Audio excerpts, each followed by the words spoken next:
Well, it's Don Airy here again with a YouTube story for you from Maine. And as you might know, I've been an Uber driver and Lyft for about the past 2 years. I've been having quite a lot of fun. I'm working on probably about my 5,000th ride. Pretty close to it if I haven't actually passed it in the past week or so. And you might imagine during all that time I've met a lot of normal people, and I've met a lot of people that they're not quite normal. But I've met this guy last summer, fella probably pretty close to my age. It was noontime. Remember that, it was pertinent to the story.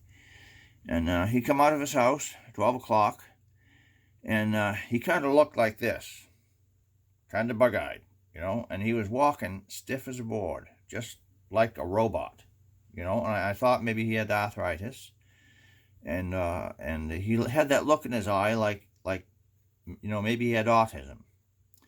And I have picked up quite a few people with autism, and let me tell you, they are so sweet to work with, especially the ones that are outgoing. A lot of them are kind of huddled in on themselves. They don't say anything. They just sit in the back seat, and I take them to their therapy sessions, or I take them home.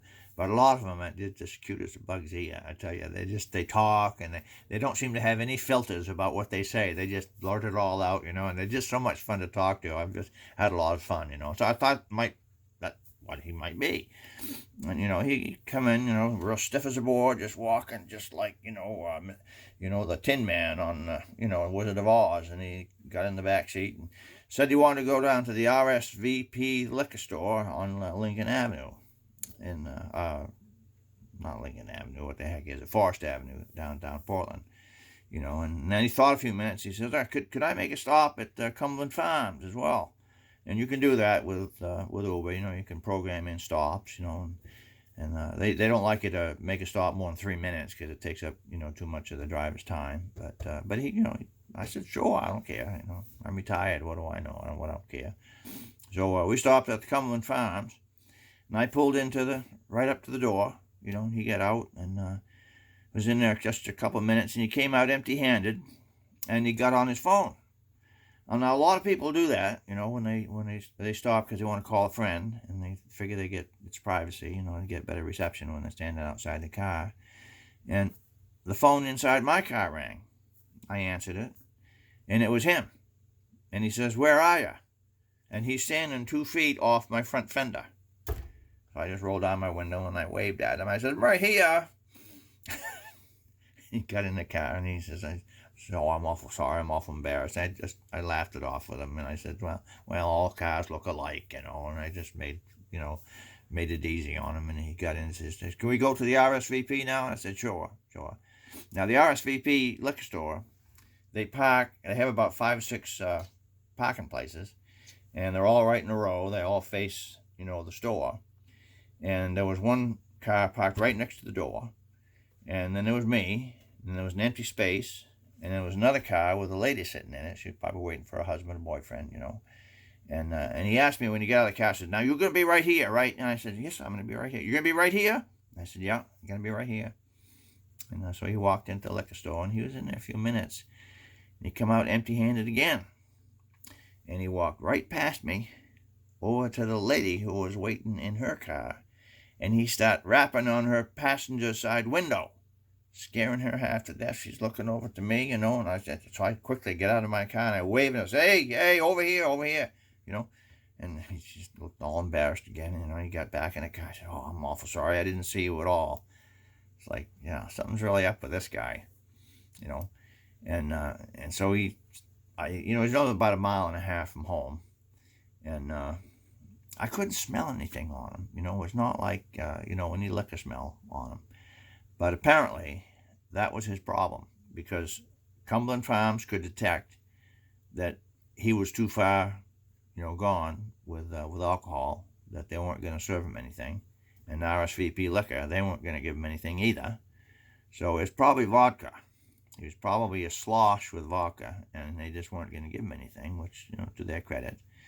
And when he got out of the car, he fell, and because by then he was walking stiff, see, to think that, he's going to pretend that he's not drunk at noontime. right? And then, he's walking real stiff. But by the time I brought him home, see, he's starting to relax. And so when he got out of the car, he stumbled against the car, and he caught himself on the handle. And I watched him and make sure that he got back in his house. And, and what could I do for him? I said a quick prayer for him, because a guy like that, that's a sad sack. And nothing I can do. I just prayed for the grace of God over that man's life and said goodbye. And I backed out and I went on to my next customer. And that's about all you can do for a man like that. He's going to have to find his own way, and God's going to have help a man like that. There was a time, it wasn't too long after that I stopped. Now, a lot of Uber drivers will drive at night during, the bar scene, and I drive just during the day because I want to avoid all of that stuff. They call it the Old Port down in Portland. That's Commercial, 4th Street, and Middle Street. That's the 3 sections, and that's where all the bars and saloons and the restaurants where people go to get drunk, and it's after 9, 10, 12 o'clock at night. I mostly quit after dark. Lately, sometimes I've been going up to 6, 7, 8 o'clock at night, and I'm taking people to the place. I'll deliver you, but I ain't going to pick you up. That's my policy, because I like my car. I want to keep it clean. And but once in a while, something like the next story actually happens, that a woman came in, and she, for some daft reason, she had a cup of coffee. It was covered, but she set it inside her grocery bag, and she set her grocery bag in the rear seat of my RAV4 that had vinyl seats at the time. It was a 2015. And when she set it in there, of course, with such force that the cover came off, and it leaked all over the back. It made a big puddle in the back seat of she was sitting in the front. And when she pulled the bag out, she goes, "Oops, look at that." And I, of course, politely said, "Oh, don't worry about it. I'll fix it. I'll take care of it." And she says, "Yeah, I suppose you got paper towels or something." And she just walked off. Didn't give a rip about it. It was just rude. People that's that way. They just don't treat. So I did. I keep a roll of paper towels in the trunk of my car, and I just went in there and had to clean it all up. Fortunately, it was vinyl, and so I could make it nice and dry for my next passenger. I didn't have to go home. If it was the car I have now that has fabric, I'd have had to go home. That was one. That wasn't particularly funny. That was kind of frustrating, and that does happen. But there was another couple that I picked up on the corner of, it was Commercial and Preble. Not Commercial, Marginal Avenue and Marginal Way and Preble. There's a little medical building. And she's probably in the late 20s, and the boyfriend, And she gets in the back of my car, and this is what she said. She said, "I hope you won't be too offended if I throw up." What do you say? I mean, sometimes it just speechless. I didn't know what to say. Well, I was trying to think of something to say. She says, "I just had an operation, and it's made me sick." It's probably the anesthesia. And she says, "Don't worry, I got a bag." And so I said the best thing I could. I noticed on the Uber navigation thing that was only about 1.5 miles. And I said, "Don't worry, I'll drive as carefully as I can. We'll get you there. We'll get you there." And I did. She managed to hold it in. And it was a hot day. It was in the summertime, a really hot day. And I had the air conditioning going on full blast and everything. And I brought her home, and she made it out and everything. But then I noticed I have a very poor sense of smell. But her breath, she had been throwing up in the hospital from the operation, from her reaction to the anesthesia. And that car smelled like, if you want to go ahead and imagine what it smelled like, you go ahead, because her breath was just full of that smell. And I had to shut off. I'd go offline, roll down all the windows, and drive around for 4 or 5 minutes just to get rid of that awful smell inside that car. It was just awful, But what are you going to say when somebody says, "I hope you're not offended if I throw up my car"? How would you have answered that? "Well, no, of course not, dear. Of course not. I just go right ahead, help yourself." I didn't know what to say, but the smell drifted away, and then the next Uber passenger I picked up, I kind of told her what happened, and I said, "Do you notice anything? Because I'll try to fix it if I can, you know." And she said, "No, no, no, it's fine, it's fine." So that was that one. Now the next one, that's the last one I'm going to tell you, was I also do Lyft, which Lyft is another. It's a competitor to Uber, and Lyft they have a contract with a company here in the Portland area called Logisticare.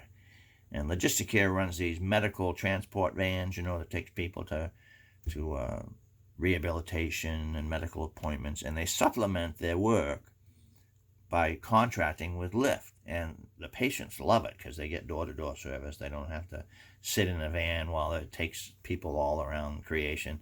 And so they love getting a Lyft ride, you know. And there's another thing that I got to tell you about what being a Lyft and Uber driver is like. And that is, I don't know if it's my personality or if it's just the role that I'm in, is that people treat me in one of two ways. Either they treat me like I'm kind of priest, confidant, you know, that they're going to tell all their sins to. And they really do. They just open up and they tell me everything. Or that I'm some kind of bartender and that they're just going to spill all the beans, you know, they're just going to tell me everything. And that happens more than, especially if it's a long ride. And they just tell me everything. They tell me all the family troubles. And I just go, yeah, you know, that's something. I'm very non-committal. I never give advice. Absolutely not. Positively. You know, I'm there to give them a ride, you know, and I'll take their money, but I'm not going to give them any advice. I'm very affirmative, you know, I'm very sympathetic, but I'm not going to give advice. And I'm, you know, very empathetic, and I tell them what would go along with it. But one woman, I picked her up on one of these Lyft rides that was from Logisticare, and she was kind of a large woman.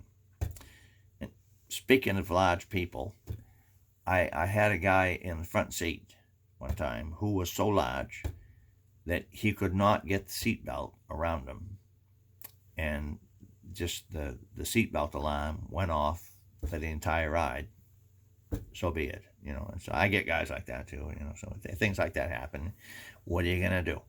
But this woman, I picked her up from her rehab session, and she was rather large, you know. And she's one of these people who treated me like I'm a bartender. She's gonna tell me her whole story of her life, that her rehab had to do with a back injury that she had received from this horrible car accident that she'd been in. It was a spinal injury, and it had affected her bladder control. And, you know, now she had to have a diaper on, and she couldn't tell when her diaper, you know, was full. And she says, and now it's gotten to the fact that I can't even tell if my bowels have happened in the diaper.